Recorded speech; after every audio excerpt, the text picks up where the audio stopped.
মুখ্যমন্ত্রী হিমন্ত বিশ্ব শর্মার নাম নাই কোনো ডিকশনারিতে, নাই কোনো হিস্টোরিতে। সেই হিসাবে হিমন্তর নামটা বদলাতে হবে। করিমগঞ্জের নাম বদলাতে গিয়ে হিমন্ত বিশ্ব শর্মা বলছিল করিমগঞ্জের নাম হিস্টোরিতে, ডিকশনারিতে নাই, সেই সমস্ত নাম রাখা দরকার যেগুলোর নাম ডিকশনারিতে এবং ইতিহাসে রয়েছে।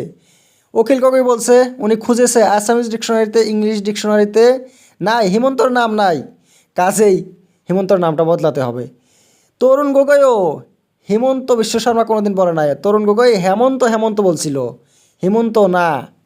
কেমন নাম হিমন্তর, যে নাম ডিকশনারিতে ইতিহাসে নাই?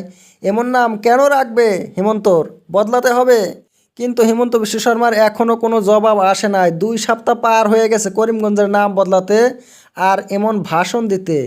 হিমন্ত বিশ্ব শর্মা বিরোধীদেরকে জবাব দেওয়ার মধ্যে সবার আগে সবাইকে জবাব দেয়, কিন্তু অখিল গগৈর এই কথাটাই কিন্তু জবাব খুঁজে পাচ্ছে না হিমন্ত বিশ্ব শর্মা, কারণ হিমন্ত মিথ্যাবাদী। হিমন্তর আসল উদ্দেশ্য ছিল করিমগঞ্জের নাম বদলানি। করিমগঞ্জ হয়েছে মুসলিম এরিয়া, কিন্তু রবীন্দ্রনাথের কথা বলছে। রবীন্দ্রনাথ নাকি 100 বছর আগে শ্রীভূমি বলেছিল এটাকে। অখিল গগৈ হিমন্ত বিশ্ব শর্মাকে মোহাম্মদ বিন টোগলকের সাথে তুলনা করেছে। টোগলকের মতো নাম দেওয়া দরকার। টোগলক খালি পরিবর্তন করেছে, নাম পরিবর্তন, এইটা ওইটা পরিবর্তন।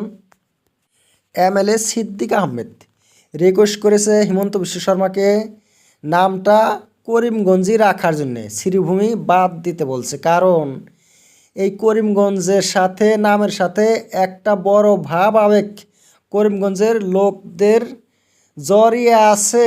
করিম একটা বড় জমিদার ছিল, যার অবদান করিমগঞ্জ ডিস্ট্রিক্টে অনেক, কাজে ওনার নামটা বদলানো ঠিক হয় নাই।